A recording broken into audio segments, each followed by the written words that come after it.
just like in life, I have dealt with Zora personally in spirit. This is the beginning of many runs of Zora.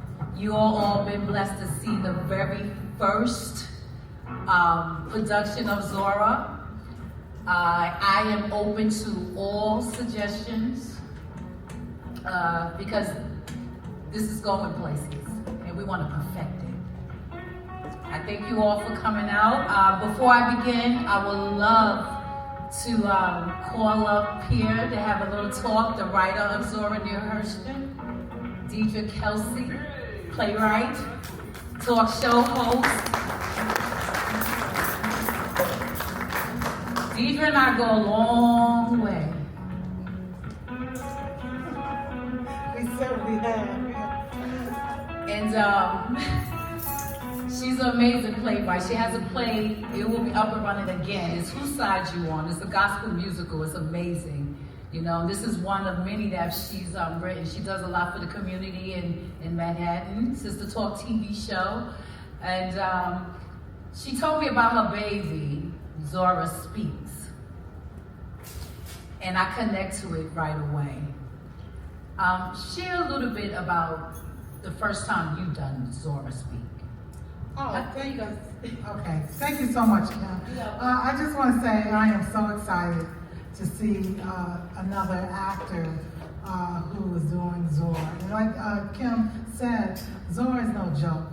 Once you make a commitment to portray her or talk about her or just delve into her history, she pretty much takes over you, her spirit. And I had dreams about her when I decided to go ahead and tell her story.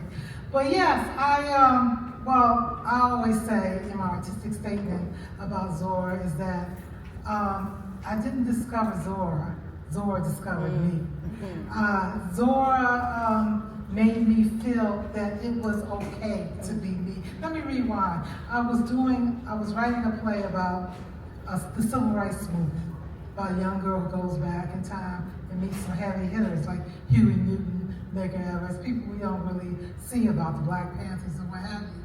And I wanted someone to narrate the story. And so I was asking around for a folklorist, woman folklorist that I would write about her character in the play. And somebody said Zora Neale Hurston. I said, okay. I went to the library. I really didn't find anything about her until I picked up this book. And it was really a footnote. So I delved into it more. And I saw her story, her autobiography, Dust Tracks on the Road, which was very evasive. And I was like, why didn't I know about her?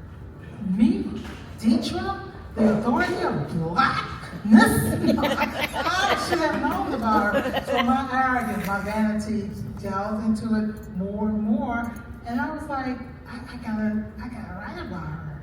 I have to tell her story.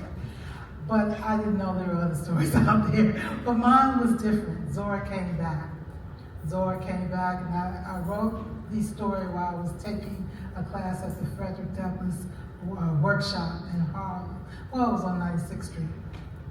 So here I am. And I did Zora at the Riverside Church. David, many moons years ago, he was the sound and light guy, and it was fantastic. We did it for the whole weekend. I think it was 2 weekends, I'm not sure, 2 weekends, and we had a good crowd, a very good crowd. Then I took it on tour, and then I started writing, put it aside. I think I was finished with Zora as a performer, but some years went by, and I was trying to give it to somebody to do, and I saw Kim at the Dwyer Center, and she had all these women, beautiful women with different hues and different voices, doing a play. And it was so great. I said, wow, she should do Zora. She should direct Zora. And I mentioned it to her, and like, okay. And a few years came back, and I asked her again, and she made it happen.